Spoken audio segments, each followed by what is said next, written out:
True story about Wes Bentley, who plays Jamie Dutton on Yellowstone. The first major film he became known for was the Oscar-winning American Beauty with Kevin Spacey and Annette.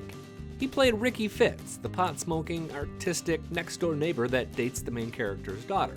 If I had to leave tonight, would you come with me? What?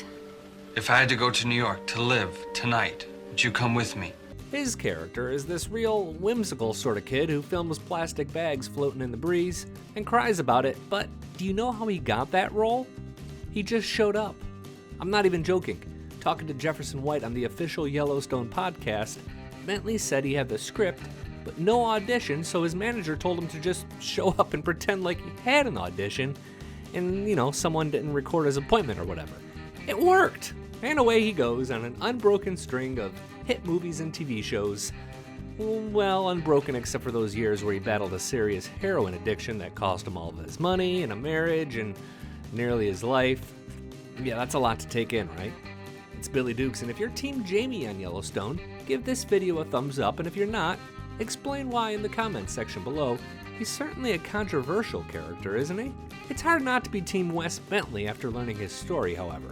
He's from Arkansas and actually grew up doing, get ready for a shock, improv comedy. Yes, the hilarious Wes Bentley. He and his brothers actually loved Monty Python movies like this one. Now stand aside, worthy adversary. Wes's mom applied him to the Juilliard, and he went there for about a year, but soon he wanted something a little bit different. You'll note that after American Beauty in 1999, his resume is a little bit thin. And this is surprising because Hollywood really loved this movie and loved him in that role. He was confident and captivating on screen in that film, but the pressure forced him to turn to drugs. Speaking with The Hollywood Reporter in 2013, he admitted as much, saying, quote, "I put up such a wall that I didn't even go and meet with these great directors whom I respected and admired so much." Tim Burton, Christopher Nolan, Ang Lee, that's just 3 of the big shot directors he was too big for. In 2009, he divorced his first wife, which is when The Hollywood Reporter story picks up. He was living in a tiny LA apartment coming off a high from, quote, "copious amounts of drugs, including cocaine and heroin." That drug habit began in 2006, and it really escalated to the point where he once told Larry King he thought about quitting acting to sell drugs and become a DJ. Yep, I said become a DJ. Oh boy, things were bad. Rehab didn't help because he didn't have any money for rehab. During that interview with Larry King, he explained what saved him. A number of things happened. I was pushed in a corner. Some people have one bottom. I had 10 or 12 bottoms. A friend who passed away. I had no money. I lost contact with my family.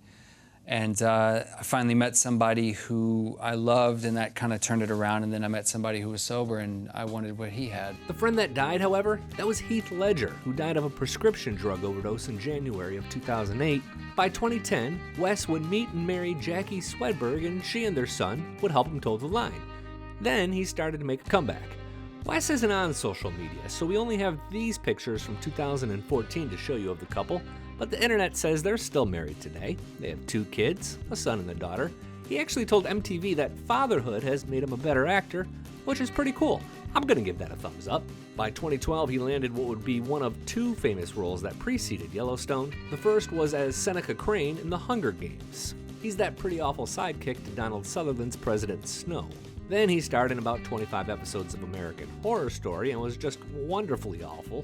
That pretty much brings him to the present, where Wes plays Jamie Dutton, the adopted son of John Dutton, and right now everyone in the family kind of hates him, except for maybe Casey, and possibly John. Kind of tough to tell there.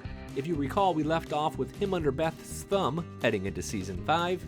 He's a broken man, trying to find a way to rebuild his life after a series of bad decisions and setbacks caused it all to fall apart. Geez, that kind of sounds like something Wes Bentley might be able to lean into, doesn't it? If you enjoyed this video, we've got more coming up when you tap subscribe. And if you haven't yet, you can find the links to our Yellowstone podcast in the description section. It's called Dutton Rules, and it's the #1 breakdown and analysis podcast of its kind. I'm Billy Dukes for Taste of Country.